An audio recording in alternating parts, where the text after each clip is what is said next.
Hace pocos días el movimiento Un Solo Uruguay pidió una reunión con la ministra de Economía y Finanzas, Azucena Arbeleche, para plantearle algunas de las propuestas y medidas para la reactivación económica. Se trata de una nueva reaparición que ha tenido el movimiento Un Solo Uruguay también en Twitter, con un comunicado con duras críticas al gobierno, planteando la suba del gasoil, suba de la contribución, suba del 1% municipal, suba de patrimonio, sube primaria, baja el precio del ganado y además suben UTE, Antel y OCE. ¿En serio?, pregunta el posteo. Bueno, para conocer un poco más acerca de este mensaje y el posicionamiento que planean tomar, contactamos al vocero de este movimiento, el movimiento Un Solo Uruguay, a Marcelo Nogué.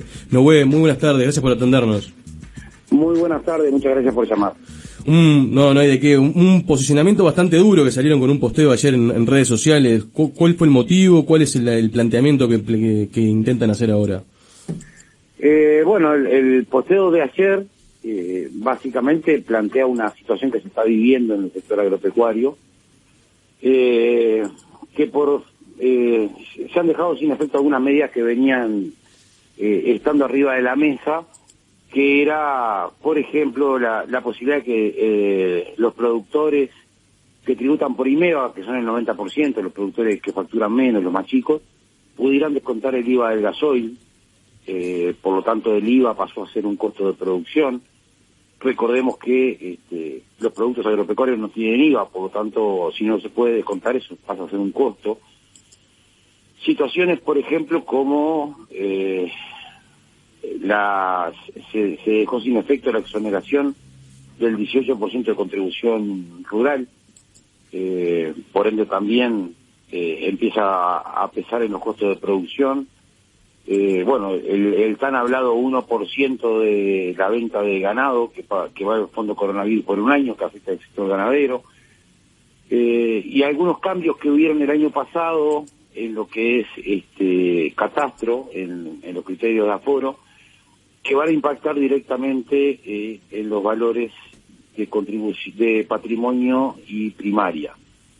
Entonces, si bien no hay aumentos reales, sí, por la vía de los hechos aumentan los costos de producción de muchos de los productores por esta eliminación de exoneraciones.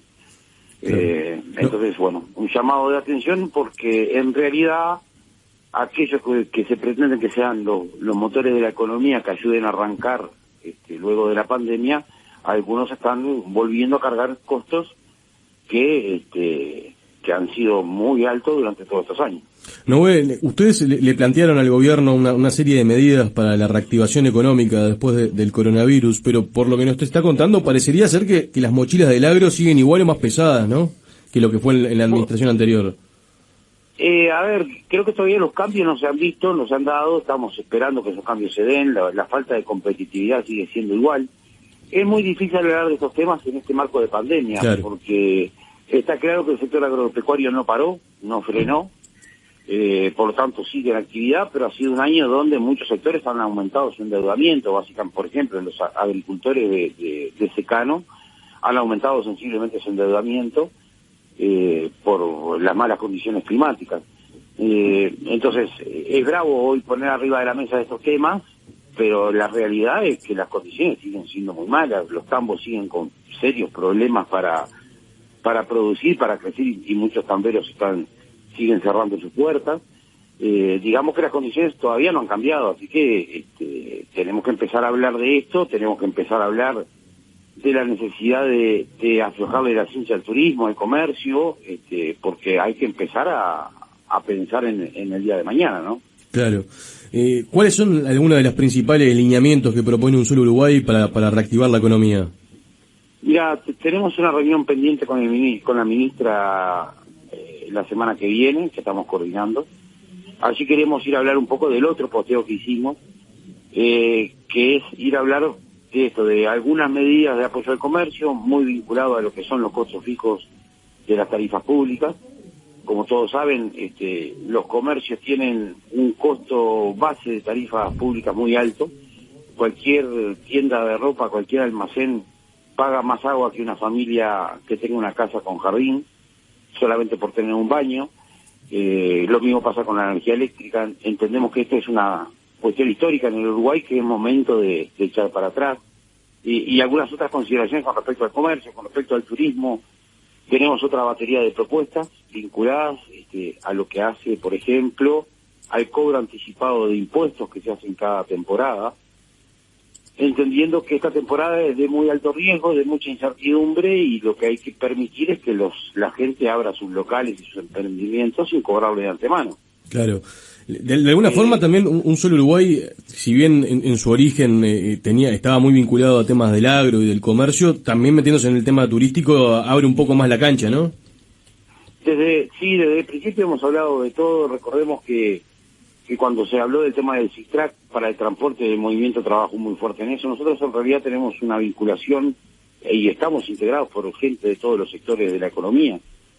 Y vamos entendiendo y vamos tratando de plantear los distintos temas para distintos sectores, porque entendemos que en realidad acá lo que hay que hacer es favorecer la reactivación de la gente que genera genuinamente los recursos para el país.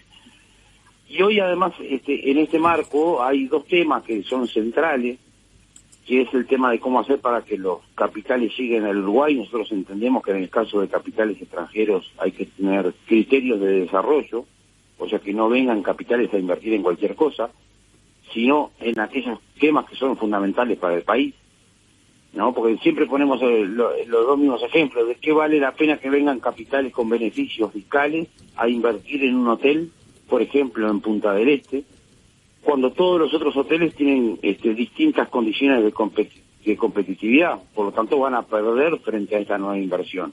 Claro. O de qué vale la pena de que alguien venga a comprar un pedazo de tierra para seguir produciendo lo mismo. En ese sentido, si me permite, le hago un paréntesis y ya aprovecho para preguntarle, porque son dos temas que hemos abordado acá en Hora de Cierre. Por un lado está el proyecto de ley que de alguna forma limita la actividad forestal, y después está el proyecto de ley que presentaron los senadores del Frente Amplio, que busca limitar las ventas de campos a extranjeros.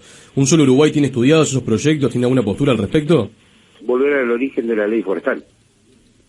Acá el problema es que la ley forestal del 87 se ha ido desvirtuando, se ha ido perdiendo el objetivo, que era en definitiva facilitar la forestación en campos que no tienen capacidad de buenos niveles de producción de otros rubros. Y sistemáticamente lo que se ha hecho es se ha ido incorporando áreas que compiten con otros rubros. Entonces, volver a la ley forestal original en realidad lo que hace es priorizar la forestación en campos de baja productividad para otras actividades.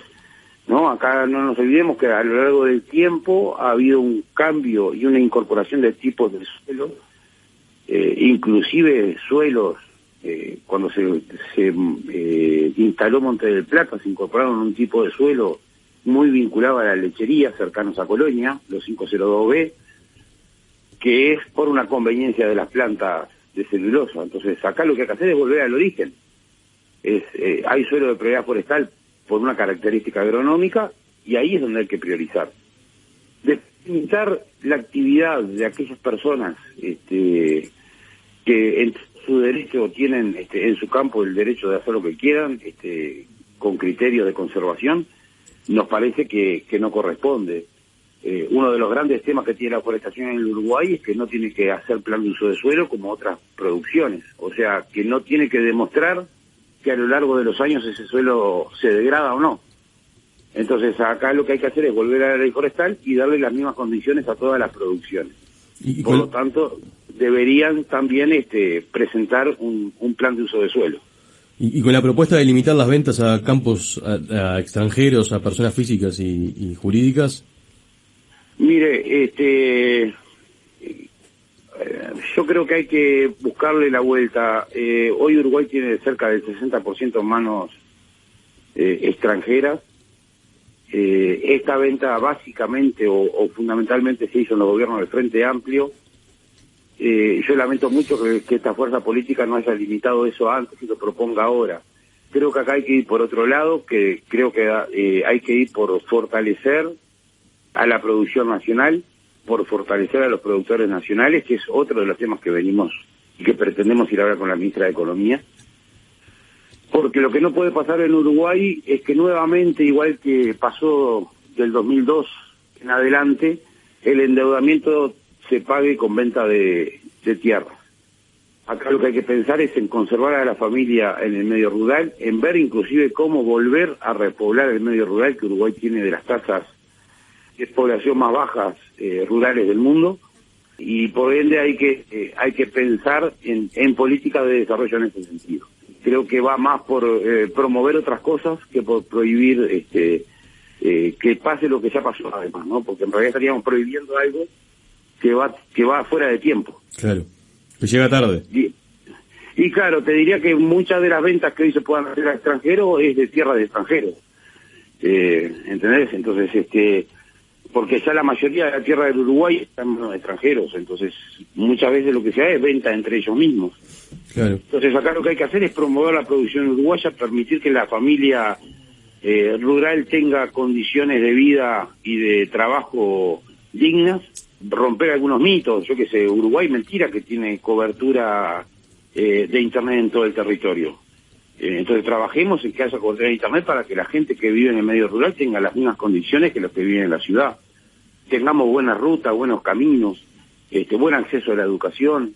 Creo que es en eso que hay que trabajar, y ahí la familia rural se queda, porque muchas veces el problema que tenemos es que muchos piensan en irse porque en realidad no tienen acceso a los servicios básicos o principales. Bueno, ni que hablar de salud, ¿no? Claro. Entonces va por otro lado. Disculpe que le interrumpa, pero quería preguntarle con tiempo, ¿cuáles son los planes de Un Solo Uruguay para el futuro? La idea es seguir siendo un movimiento independiente de los partidos políticos, si no se los escucha, volver a las rutas, ¿hacia dónde va el movimiento?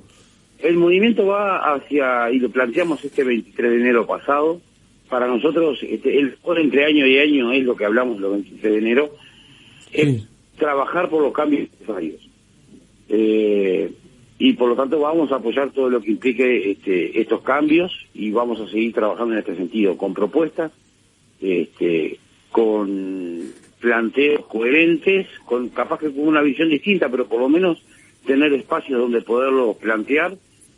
Está claro que la situación de pandemia nos ha hecho rever mucho de la estrategia. De hecho, desde marzo hasta fines de agosto no habíamos tenido una reunión presencial de la Mesa Nacional, y pretendemos respetar todo lo que son las medidas planteadas para el tema sanitario. Entonces, bueno, hay que tener también inventiva, y hay que tener un poco de criterio para hacer las cosas. Tú hoy decías, después de mucho tiempo salieron en Twitter. En realidad tuvimos el Twitter bloqueado durante mucho tiempo. Ahora está bloqueado también. Claro, exactamente. Se ve que hay gente que no le gusta lo que hablamos y nos denuncian y nos han bloqueado esa red social. Entonces no es que hayamos desaparecido, sino que nos hicieron desaparecer. Claro. Pero bueno, nosotros seguimos. De hecho, desde que empezó este gobierno hemos elevado, 7 documentos con propuestas, y la idea es poder seguir, y para eso es que estamos pidiendo la reunión con la Economía. Bueno, Noé, le agradezco mucho estos minutos, y estaremos atentos a lo que resulte de esa reunión cuando se dé. Bueno, muchísimas gracias, y sí, esperemos que se dé como estaba planificado y que sea constructiva, porque acá hay que poner bastante creatividad en las propuestas, porque la situación no es fácil, y acá en lo central es ver cómo reactivar el trabajo. La gente está desesperada por trabajo, y uno eso lo ve en todas las ciudades, en todos los pueblos, y nosotros estamos pensando en eso, en cómo reactivar el trabajo, que somos conscientes que viene, y somos defensores de plantear que vienen de la mano del sector privado.